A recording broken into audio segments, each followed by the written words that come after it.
প্রিয় দর্শক, আপনাকে স্বাগতম রাজনীতি কথা চ্যানেলে। আবারও হাজির হলাম নতুন একটি ভিডিও নিয়ে। যদি ভিডিওটি ভালো লাগে একটি লাইক ও একটি শেয়ার ও সাবস্ক্রাইব করতে বলবেন না। চলুন পুরো ভিডিওটি দেখি। ধন্যবাদ সবাইকে। আসসালামু আলাইকুম রহমতুল্লাহি ওবরকাতুহু। সম্মানিত দর্শক, সর্বভারতীয় সংবাদপত্র জগতের যে পাঠককুল, তাদের মধ্যে সবচেয়ে প্রভাবশালী যে দুটো পত্রিকা, সেই দুটো পত্রিকার মধ্যে একটি হলো দ্য ইন্ডিয়ান এক্সপ্রেস, আর একটা হলো দ্য হিন্দু। হিন্দু যে পত্রিকাটি, এটি নামে হিন্দু হলেও এখানে ভারতের সব জনমতের যারা লোকজন রয়েছেন তারা এটা পড়েন। আর অন্যদিকে ইন্ডিয়ান এক্সপ্রেস যে পত্রিকাটি, এটি ভারতের সেই পত্রিকা যা কিনা আন্তর্জাতিক অঙ্গনে ভারতকে রিপ্রেজেন্ট করে।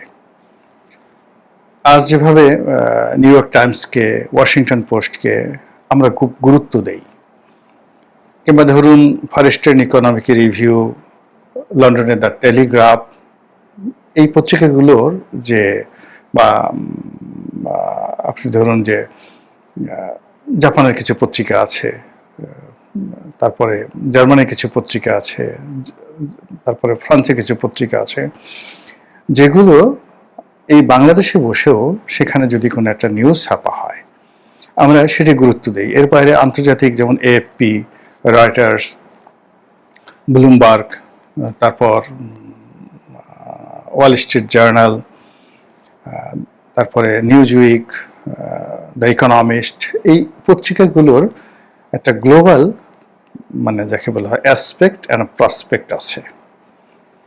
তো এই প্রসপেক্ট এবং অ্যাসপেক্ট এর প্রেক্ষাপটে তারা করে কি, মানে যে জিনিসগুলো 2-3 বছর আগে, 5 বছর আগে এই পত্রিকাগুলো প্রেডিক্ট করে দেয় বা বলে দেয়, ওটাই পরবর্তীতে বাস্তবায়ন হয়ে যায়। যেমন ধরুন শেখ হাসিনার বাংলাদেশ থেকে চলে যাওয়ার পরে টাইম ম্যাগাজিন, বিখ্যাত টাইম ম্যাগাজিন একটা শিরোনাম করেছিল, মানে প্রচ্ছদ প্রতিবেদন করেছিল শেখ হাসিনাকে নিয়ে। তখন তারা যে জিনিসটা বলেছিল যে শেখ হাসিনা এই যে বাংলাদেশ থেকে চলে গেলেন, তিনি ফিরবেন কিভাবে, তার ফেরাটা কেমন হবে। তো শেখ হাসিনা ফিরতে পারেন, এটা ওনার বাংলাদেশ থেকে চলে যাওয়ার 2 মাসের মাথায় স্বয়ং শেখ হাসিনা কল্পনা করতে পারেননি। এই কারণে প্রথম 2 মাস তিনি কোনো টু শব্দ কিন্তু করেননি। অথচ আমেরিকার টাইম ম্যাগাজিন তারা বলে দিল যে শেখ হাসিনা কিভাবে ফিরবেন, এই রিটার্নটা কখন হবে, কিভাবে হবে, এই যে উনি গেলেন তার প্রত্যাবর্তনটা কিভাবে হবে। তো এখন এই 14 মাস পর আপনি চিন্তা করেন যে টাইম ম্যাগাজিনের সেই 1 বছর আগের যে বক্তব্য, এটা এখন কতটা গুরুত্বপূর্ণ হয়ে পড়েছে, কতটা ভয়ঙ্কর হয়ে পড়েছে এবং কতটা প্রাসঙ্গিক হয়ে পড়েছে। তো এইরকম পত্রপত্রিকাগুলোর মধ্যে ভারতের সবচেয়ে যে পত্রিকাটিকে ইন্টারন্যাশনালি অ্যাকসেপ্ট করা হয়, যেমন আমাদের দেশের প্রথম আলো বা ডেইলি স্টার, আমাদের মাতব্বরিক শুধু বাংলাদেশের মধ্যেই। এখানে প্রথম আলোতে কি ছাপা হলো, ডেইলি স্টার কি ছাপা হলো, এটা ত্রিপুরার লোক ও পাশের লোক কখনো এটা মানে ভেবেও দেখে না, আলোচনাও করে না। এগুলোকে মানে সংবাদপত্রের মান হিসেবে ঠিক ডেইলি স্টার এবং প্রথম আলোকে ভারত, পাকিস্তান, কোনো দেশেরই আসলে লোকজন এরকম ওগুলোর খোঁজও রাখে না। যেভাবে নেপালের কোনো পত্রিকা যদি হয়, নেপাল স্টার বা নেপালের আলো, আমরা যেমন ওটাকে কোনো পাত্তা দেই না। বাংলাদেশের পত্রিকার মধ্যে সবচেয়ে যেটা মশহুর যে দুটো পত্রিকা, এটা নিয়ে আমি আমার অভিমত বললাম, যাকে বলা হয় অন্যান্য দেশের যারা পাঠক রয়েছেন তারা এরকম বাংলাদেশের পত্রিকা সম্পর্কে ওরকম গুরুত্ব দান করে। তো তদ্রূপ কলকাতার খুব নামকরা পত্রিকা আনন্দবাজার, আমরা কিন্তু বাংলা ভাষী হিসেবে আনন্দবাজারে কি লিখলো দেখি, অমৃতবাজার কি লিখলো দেখি, দেশ পত্রিকায় কি লিখলো, এগুলো পড়ি। কিন্তু ইউরোপ আমেরিকাতে এগুলো নিয়ে একেবারে মাথা ঘামায় না, এমনকি হিন্দুকে নিয়েও তারা মাথা ঘামায় না। কিন্তু দ্য ইন্ডিয়ান এক্সপ্রেস কি লিখলো, এটা ওয়াল স্ট্রিট জার্নালের পাঠক, টাইম ম্যাগাজিনের পাঠক, দ্য টেলিগ্রাফের পাঠক, দ্য ফাইন্যান্সিয়াল টাইমসের পাঠক, ওয়াশিংটন পোস্টের পাঠক, তারা কিন্তু সমান গুরুত্ব দিয়ে পড়ে। 130 কোটি মানুষের যে রিপ্রেজেন্টেশনের যে পত্রিকাটি, সেই পত্রিকাটি হলো দ্য ইন্ডিয়ান এক্সপ্রেস। তো সেই ইন্ডিয়ান এক্সপ্রেসে শেখ হাসিনার একটা নাতি দীর্ঘ সাক্ষাৎকার ছাপা হয়েছে। তো ইতিপূর্বে আমরা দেখেছি যে আন্তর্জাতিক কয়েকটি গণমাধ্যমে তার সাক্ষাৎকার ছাপা হয়েছে। তার একটা লেখাও সম্ভবত ভারতে খুব নামকরা যে পত্রিকা দ্য উইক, তিনি নিজের হাতে লিখেছেন ইংরেজিতে। তো নিজের হাতে লিখেছেন এবং সেটা উইকে ছাপা হয়েছে। কিন্তু এই যে উইকে তার নিজের হাতের লেখা, এএফপিতে তার সাক্ষাৎকার, তারপরে ফাইন্যান্সিয়াল ইন্ডিপেন্ডেন্টে তার সাক্ষাৎকার, ব্রিটেনের ইন্ডিপেন্ডেন্ট, রয়টার্সের, এএফপিতে তার সাক্ষাৎকার। তো এই বিষয়গুলো যতটা না আলোচিত হয়েছে, আলোড়ন তৈরি করেছে ভারতে, বাংলাদেশে এবং গ্লোবালি, তার চেয়ে সবচেয়ে বেশি যাকে বলা হয় আলোচনা এবং সমালোচনার জন্ম দিয়েছে ইন্ডিয়ান এক্সপ্রেসে তার দেয়া নাতি দীর্ঘ সাক্ষাৎকার। এখানে একটি বিষয় যে সাংবাদিক এই সাক্ষাৎকার নিয়েছেন, গৌতম লাহিড়ী, এই ভদ্রলোক শেখ হাসিনার খুব ঘনিষ্ঠজন, আওয়ামী লীগেরও ঘনিষ্ঠজন এবং নরেন্দ্র মোদী সরকারের সঙ্গে তার একটা খুব ভালো সম্পর্ক রয়েছে। শেখ হাসিনার বাংলাদেশ থেকে চলে যাওয়ার পর বা শেখ হাসিনার সরকারের পতনের পর যে কজন ভারতীয় সাংবাদিক একেবারে যাকে বলা হয় চুলচেরা বিশ্লেষণ করে শেখ হাসিনার ভবিষ্যৎ, আওয়ামী লীগের ভবিষ্যৎ, ইউনূস সরকারের ভবিষ্যৎ নিয়ে মোটামুটি যাকে বলা হয় বিশ্লেষণ করার চেষ্টা করেছে নিরপেক্ষভাবে, তার মধ্যে জনাব গৌতম লাহিড়ী অন্যতম। এবং তিনি বাংলাদেশের অনেক ইউটিউবারের সঙ্গে কিন্তু এই গৌতম লাহিড়ী সাক্ষাৎকার দিয়েছেন এবং সেই ভদ্রলোক ইন্ডিয়ান এক্সপ্রেসের জন্য এই সাক্ষাৎকারটি নিয়েছেন। আমি যখন একেবারে ছাত্র জীবনে ইন্ডিয়ান এক্সপ্রেস সম্পর্কে আমার প্রথম ধারণায় আসলো যে তাদেরকে নিয়ে একটা বিরাট রিপোর্ট ছাপা হয়েছিল সাপ্তাহিক দেশ পত্রিকাতে, যে কি করে ভারতের এই রাজনীতি, তারপরে রাজনীতির পেছনের পর্দার আড়ালের যত খেলাধুলা, কিং মেকিং, এই কাজগুলো কারা কারা করে। তো তার মধ্যে একেবারে সবার আগে যে নামটা আসছিল সেটা হলো ইন্ডিয়ান এক্সপ্রেসের মালিক রামনাথ গোয়েঙ্কা। ছাত্র জীবনে পড়েছিলাম, কিন্তু আমার এখনো পর্যন্ত আমি সেই রামনাথ গোয়েঙ্কা এখনো জীবিত আছেন কিনা আমি জানি না, মারা গেছেন অবশ্যই, এটা তো একেবারে 80-র দশকের শুরুর দিকের কথা আমি এটা বলছি। তো সেই রামনাথ গোয়েঙ্কা, আর একজন লোক সম্পর্কে আমি তখন পড়েছিলাম, তিনি হলেন ধীরুভাই আম্বানি, মানে এখন অনিল আম্বানি, মুকেশ আম্বানির বাবা। তারপর রাম জেঠ মালানি।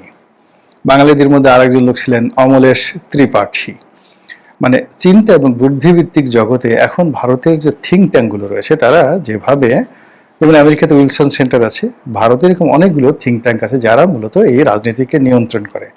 আর আমি যে সময়ের কথা বলছি তখন এইভাবে ভারতের থিঙ্ক ট্যাঙ্ক গড়ে ওঠেনি, কিন্তু একটা মানে যাকে বলে বুদ্ধিভিত্তিক একটা সিন্ডিকেট গড়ে উঠেছিল এবং সেই সিন্ডিকেটের নেতৃত্বে ছিল ইন্ডিয়ান এক্সপ্রেস এবং তার মালিক মিস্টার রামনাথ গোয়েঙ্কা।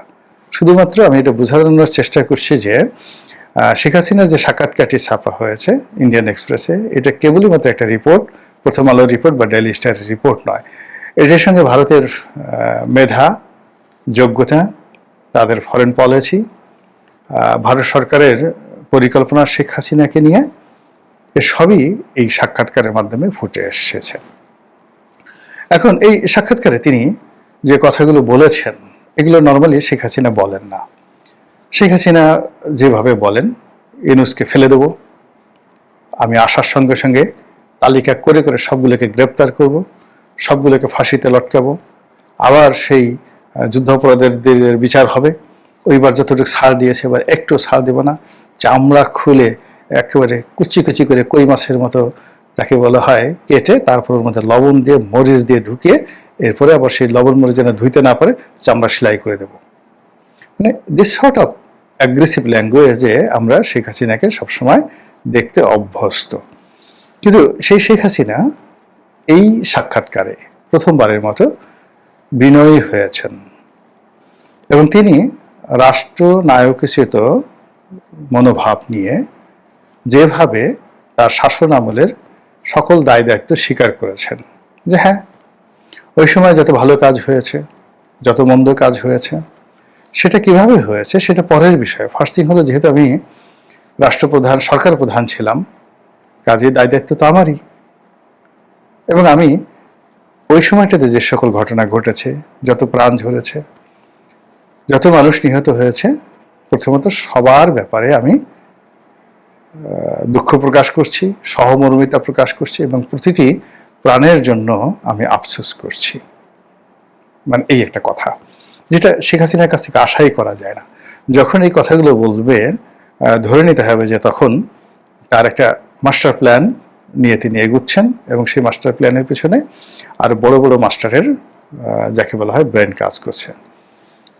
তিনি তার সেই সাক্ষাৎকারে ডক্টর মোহাম্মদ ইউনূসের সরকারের যে সমালোচনাগুলো করেছেন টু দি পয়েন্টে, এটাও শেখ হাসিনার কাছে আশা করা যায় না।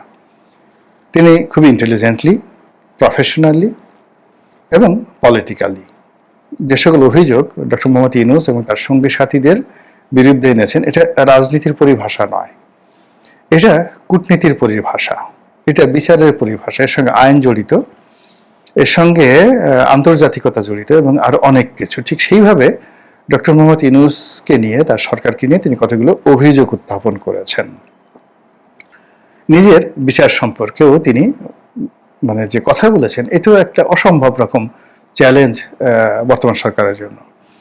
তিনি এই বর্তমান তার যে বিচার হচ্ছে, সেই বিচারিক যে আদালত, সেই আদালতের বিচার কর্মকাণ্ডকে তিনি রিগ্রেট করেছেন এবং তিনি যেটা বলেছেন যে পৃথিবীর সকল মানুষের যে আস্থা, বিশ্বাস এবং নির্ভরতার যে প্রতীক, সেটা হলো আন্তর্জাতিক অপরাধ tribunal, ICC, international criminal court বা ক্রাইম কোর্ট যেটাকে বলা হয়।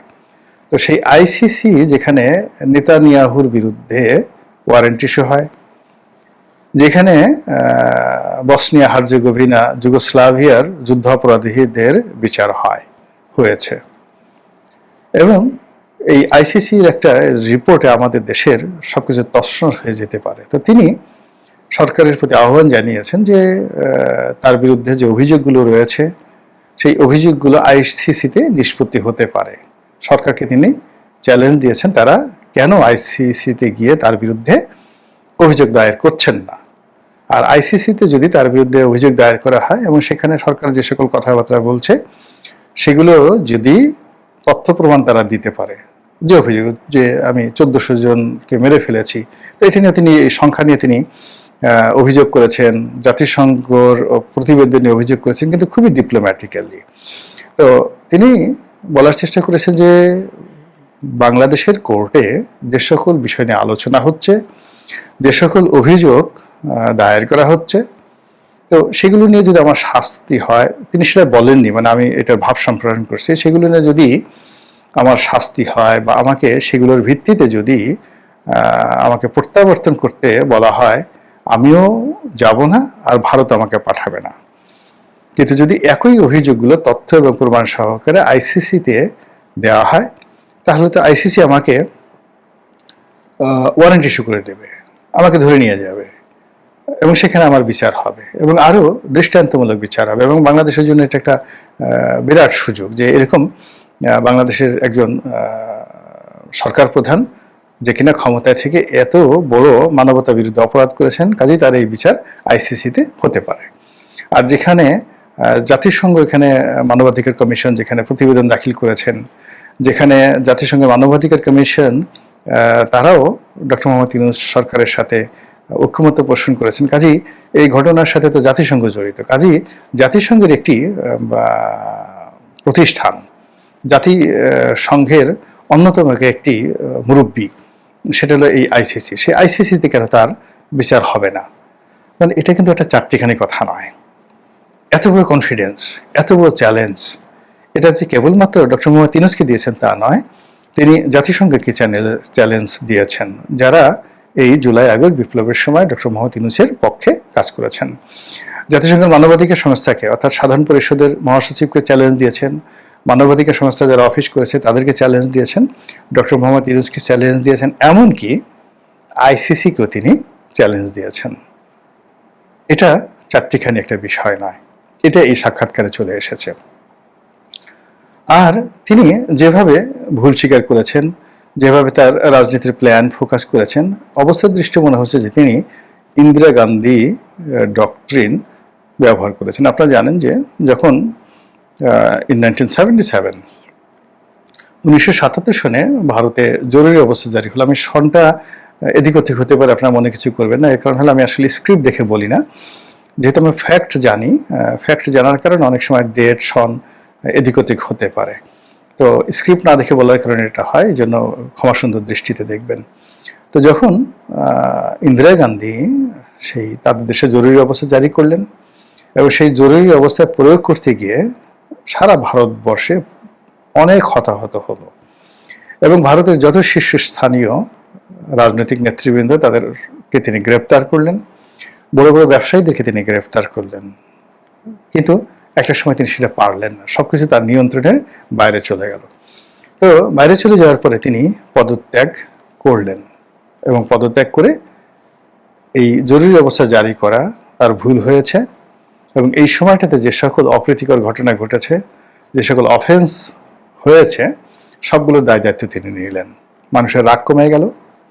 রাগ কমে যাওয়ার পরে মাত্র 3 বছরের মাথায় তিনি যে জাতীয় নির্বাচন হলো সেই নির্বাচনে বিপুল সংখ্যাগরিষ্ঠতা নিয়ে তিনি আবার ক্ষমতায় এলেন। এই যে তার ক্ষমতায় ফেরা এবং আত্মপক্ষ সমর্থন করা, এটি ভারতীয় রাজনীতিতে এখন ইন্দিরা গান্ধী ডক্ট্রিন হিসেবে পরিচিত। তো সেই দিক থেকে শেখ হাসিনার এই যে হঠাৎ পরিবর্তন, ইন্ডিয়ান এক্সপ্রেসে তার সাক্ষাৎকার এবং এই সাক্ষাৎকারের মধ্যে তিনি যে সাবমিশন দিয়েছেন, যে ফোকাস দিয়েছেন, যে মিশন দেখাচ্ছেন, যে ভিশন দেখাচ্ছেন, যে লিবারেলিজম দেখাচ্ছেন, এটি তার কাছ থেকে বা আওয়ামী লীগের কাছ থেকে সেই 1981 সন থেকে আজ অবধি কেউ আশা করেনি।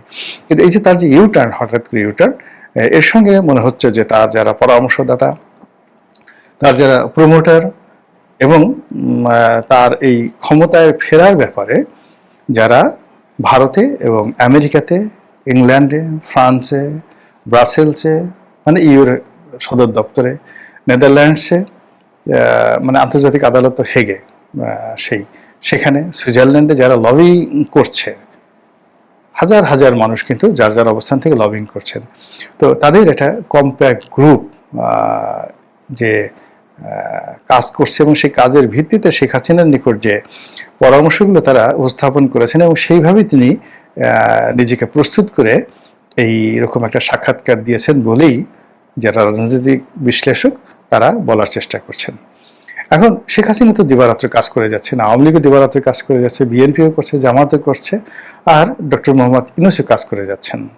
তো সেই কাজের যে সমীকরণগুলো, মানে আপনি তীর ছুড়লেন, 10টা তীর একই লক্ষ্য বস্তুর দিকে গেল।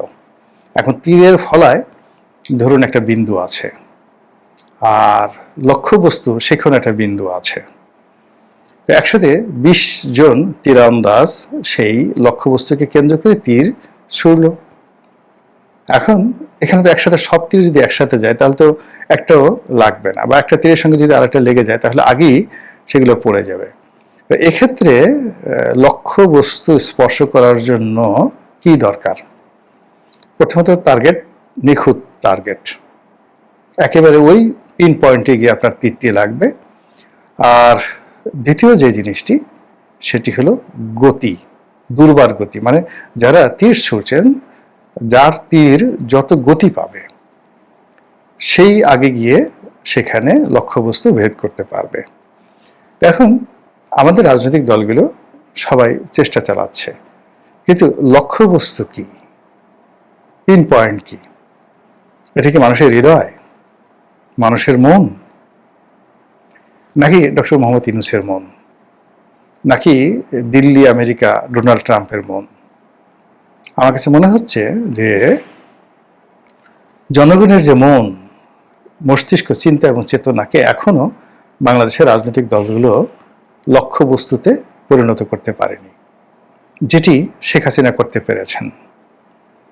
আবার বলছি যে ক্ষমতায় যাওয়ার জন্য জনগণকে রাজি করাতে হবে, খুশি করাতে হবে, তাদের মনে পরিবর্তন আনতে হবে, তাদের মনে শান্তি দিতে হবে। এই লক্ষ্যবস্তুটি শেখ হাসিনা যেভাবে ইন্ডিয়ান এক্সপ্রেসের সাক্ষাৎকারের মাধ্যমে স্থির করতে পেরেছেন, সেখানে জামাত মক্কা মদিনা, তুরস্ক, পাকিস্তান ইসলামাবাদ, যমুনা, আমেরিকা, বেইজিং, এই জায়গাতে যেভাবে দৌড়াদৌড়ি করছে, বিএনপি যেভাবে একবার লন্ডনে, একবার যমুনাতে দৌড়াদৌড়ি করছে, একবার পাকিস্তানে, একবার চীনে যেভাবে দৌড়াদৌড়ি করছে, আপনি বুঝতে পারছেন যে কেবলা কয়টা হয়ে গেছে। আর এনসিপি তাদের তো আসলে যমুনা, রাজু তো এখন আর নেই, শুধুমাত্র যমুনা কেন্দ্রিক তাদের লক্ষ্যবস্তু, কিন্তু জনগণকে কেন্দ্র করে তাদের লক্ষ্য বস্তু হয়নি। দুই নম্বর হলো গতি। তো এখন আপনাকে যেখানে রকেটের গতি, সেখানে আপনাকে যাকে বলা হয়, যদি আপনি নসিমন ভটভটি দিয়ে বা দেখা গেল চান্দের গাড়ি, সেই দ্বিতীয় বিশ্বযুদ্ধের সময় যেই গাড়িগুলো পার্বত্য চট্টগ্রাম এলাকাতে রেখে গিয়েছিল ব্রিটিশ আর্মিরা, সেই গাড়িগুলো এখনো চলতেছে, যেগুলোকে বলা হয় চান্দের গাড়ি। আপনি চান্দের গাড়িতে করে চাঁদে যাবেন, এটা আপনার যত বছর লাগবে, আর রকেটে করে চাঁদে যাবেন, এই দুইটার মধ্যে ডিফারেন্স আছে।